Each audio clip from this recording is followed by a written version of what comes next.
تو جو صدیوں سے گالی ہے وہ شروع ہی ماں سے اور بہن سے ہوتی ہے. وہاں تکلیف دہ بات ہے کہ ہمیں وہ سینسٹیوٹی بھی ہوتی کاش کہ ہم کیا کہہ رہے ہیں، اور کسی کی ماں کو جب ہم کچھ کہہ رہے ہیں تو وہاں وہ ماں کون ہے، وہ میری بھی ہو سکتی ہے، وہ ہم سب کی بھی ہو سکتی ہے.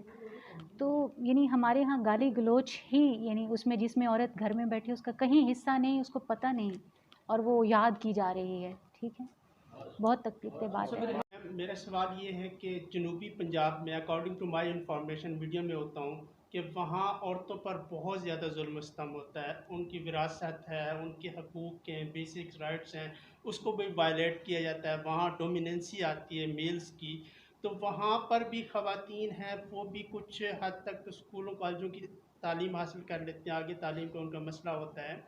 لیکن سب سے بڑی بات یہ ہے جب ان پہ اتنا زیادہ ظلم ہوتا ہے، ستم ہوتا ہے، مارا پیٹا جاتا ہے، تشدد تک بھی ہوتے ہیں، یہ بھی ہمیں سٹوریز ملتی ہیں.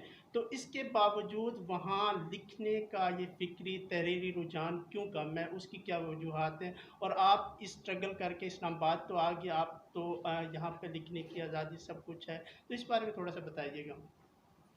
جنوبی پنجاب میں لکھنے کے ایسا نہیں ہے کہ کم ہے. طاہرہ اقبال کا بھی آپ نے نام لیا. اردو ناول میں طاہرہ اقبال کا تعلق انہی علاقوں سے ہے، اور انہوں نے اس میں قرآن سے شادیوں کا کلچر اور اس طرح کے وراثت کے جھگڑے ان کو بڑے اچھے طریقے سے ان کو بنا ہے، پیش کیا ہے. فارع ارشد ہیں، جنگ سے تعلق ہے ان کا، وہ بہت اچھا لکھ رہی ہیں. خواتین کی ویمن امپاورمنٹ کے حوالے سے بھی انہوں نے لکھا ہے. تو وہاں کے جہاں جس علاقے کے مسائل ہوتے ہیں وہاں کا تخلیق کار ان مسائل کو چونکہ وہ اس کو تکلیف دے رہے ہوتے ہیں، تخلیق کار حساس ہوتا ہے. وہ جس طرح کی اس طرح کے مسائل دیکھتا ہے وہ غیر شعوری طور پر کوئی مظلومیت کا اعلان کرنے کے لیے نہیں لکھ رہا ہوتا. وہ اس کے سامنے کے مسائل ہوتے ہیں، وہ ان سے نظریں نہیں چرا سکتا. اس کی حساسیت اسے اس واقعے سے گزر نہیں جانے دیتی. اس وجہ سے وہ وہاں پر لکھتے ہیں. لیکن ظاہر ہے کہ جنوبی پنجاب کی محرومیوں کی داستان لمبی ہے. اس میں صرف یہ ایک واقعہ نہیں ہے کہ خواتین نہیں لکھ رہی.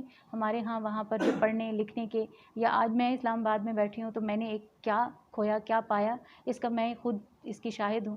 تو یہ اتنا آسان نہیں ہے یہ سب کچھ. خواتین نے گروپس بنائے ہوئے ہیں اور اس کے اندر وہ باقاعدہ اعلان کرتی ہیں کہ آئیں آج مردوں کو گالیاں نکالیں.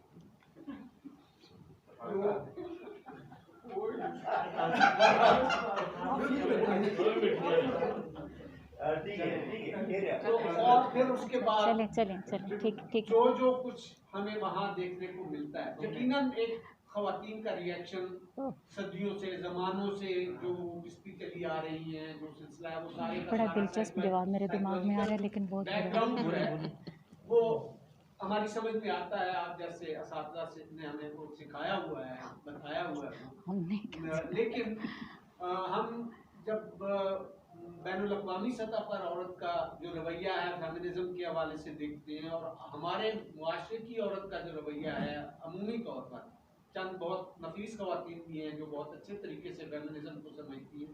تو آپ کیا سمجھتی ہیں کہ کیا پاکستانی معاشرے کے اندر فیمنزم کو ری ڈیفائن کرنے کی ضرورت ہے؟ چوراہے پر ہمیں یاد کیا جاتا ہے جب کوئی، تو وہاں پر تو کوئی نہیں کہتا کہ آج اس نے ماں بہن کی گالی کیوں دی. لیکن اگر کسی نے مردوا کہہ دیا تو اس کو گالی سمجھا جا رہا ہے. تو جو صدیوں سے گالی ہے وہ شروع ہی ماں سے اور بہن سے ہوتی ہے. وہاں تکلیف دہ بات ہے کہ ہمیں وہ سینسٹیوٹی بھی ہوتی کاش کہ ہم کیا کہہ رہے ہیں، اور کسی کی ماں کو جب ہم کچھ کہہ رہے ہیں تو وہاں وہ ماں کون ہے، وہ میری بھی ہو سکتی ہے، وہ ہم سب کی بھی ہو سکتی ہے. تو یعنی ہمارے ہاں گالی گلوچ ہی یعنی اس میں جس میں عورت گھر میں بیٹھی اس کا کہیں حصہ نہیں، اس کو پتہ نہیں، اور وہ یاد کی جا رہی ہے. ٹھیک ہے، بہت تکلیف دہ بات ہے. گنجائش نہیں رہ جاتی. لیکن مجھے بس یہ کہنا ہے کہ جو یہ کتاب ہمارے یہاں تاریخ ہے مرد کی، جو صدیوں سے وہ ایک تنا ہوا شخص پونچھوں والا عورت کے آگے چلتا ہوا، اور عورت یہ ہو، ایک تصور ہی مرد اور زن کا یہ ہے. تو اس کے بعد اب کیا ادب اور کیا باقی گفتگو کی طرف آپ جائیں گے. جب تک وہ رویہ چینج نہیں ہوگا، جب تک ذمہ داری برابر نہیں ہوگی. ابھی انہوں نے آتے ہی کہا کہ عورتیں سمجھ سکتی ہیں کہ گھر میں اچانک مہمان آ جائیں تو کیا ہوتا. یہ آپ سب نہیں سمجھ سکتے. جس دن آپ نے یہ سمجھنا شروع کیا کہ گھر میں مہمان آ گیا ہے، اس کی چاہے اس کی خاطرداری میری بھی اتنی ہی ذمہ داری ہے، اس دن پھر ہم بات کریں گے کہ عورتوں پہ لکھنا بند کیوں نہیں ہوتا. جب تک غربت ہے آپ غربت پہ لکھتے رہیں گے, تب تو نہیں کہتے کہ غربت پہ کیوں لکھا. جب عورت کے مسائل ہیں اور عورت پہ لکھا جا رہا ہے, میں نے ہر اس محفل میں جہاں یہ موضوع ڈسکس ہوا, کسی نہ کسی مرد نے یہ بات کی, بار بار لکھا جا رہا ہے, کافی نہیں ہو گیا. درد جب ہے تو آپ بار بار ڈاکٹر کے جائیں گے نا, نہیں رکیں گے تو پھر یہ تو کوشچن ہونا ہی نہیں چاہیے. جس دن وہ کانسیپٹ ہوا نا کہ یہاں بیٹھے ہوئے آپ کو بھی فکر ہوئی کہ مہمان ہیں اور مجھے جلدی پہنچنا ہے, وہ میرا کو اور مجھے نہ ہوئی, تو بات ہوگی ختم. امداد صاحب نے جو بات کی کہ عورت کی وہ سیلف ریسٹرکشن ہوتی ہے, تو وہ کیسے جا سکتی ہے جب فیڈ ہی ہمیں یہ کیا گیا ہے کہ عزت کا کانسیپٹ یہ ہے کہ آپ کی کوئی بھی خواہش, صرف وہ فزیکل نہیں ہے, ساری خواہشیں دباتے چلے جائیں تو ہی عورت معتبر ہے. اونچی آواز نہ نکلے, اونچی سانس نہیں لیں گی. یہ تو پتہ نہیں ہم یہاں تک کیسے پہنچ جاتے ہیں کہ اب اس عمر میں بھی بات کرتے ہوئے میری آواز کب کب آتی ہے. کہہ رہے ہیں نا کہ یہ لکھنا, سیلف ریسٹرکشن کو ہٹانا, یہ تبھی ممکن ہوگا جب برابر کی سطح پہ ہم آئیں گے. ان بھائی نے بات کی کہ عورتیں مہنگے کپڑے اور زیور اور شادی, یہ ایک عورت تک محدود نہیں ہے. مرد کیا کھانے بہت اچھے نہیں کرنا چاہ رہا ہوتا شادی کے موقع پہ, کیونکہ اس کی ناک اس طرح سے اونچی ہوتی ہے, تو عورت بھی تو اسی سوسائٹی کا حصہ ہے. جی ہاں, یہ صرف عورت اور مرد کو یہاں پہ الگ نہیں کر سکتے.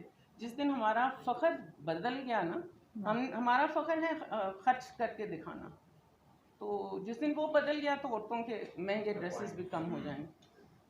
تو جہاں تک مجھے یاد آ رہا تھا, وہ پرانی آپ جب باتیں کر رہے ہیں عطیہ فیضی اور ان کی والدہ, اور وہ بڑے مسائل سے وہ لوگ گزرے, اور وہ جو آپ نے بات کی عطیہ فیضی کو کس طرح کچلا گیا پاکستان بلا کے, یہ وہ فیملی تھی جو سب سے پہلے خواتین تعلیم یافتہ تھیں. ان کے سارے بھائی, پہلا مسلمان جج, پہلا جج جو انڈین پڑھنے کے لیے باہر گیا تھا, اور یہاں پہ پہلا بمبئی کا مسلمان چیف جسٹس بنا, وہ انہی کے سب بھائی تھے. اور یہ وہ تینوں خواتین برباد کر دی گئیں, کسی جگہ ان کا کوئی نام, ان کی لیگیسی نہیں دکھائی دیتی. عطیہ فیضی کس کلاس کی عورت تھی, اور Iqbal, I am sorry to say, وہ ایک درزی کی اولاد تھے, اس سے بہت زیادہ امپریس تھے. وہ نسل در نسل تعلیم یافتہ خاتون تھی, اور ہمارا سارا نیریٹو اس بات پہ لگا ہوا ہے کہ نہیں, عطیہ فیضی واز آفٹر اقبال.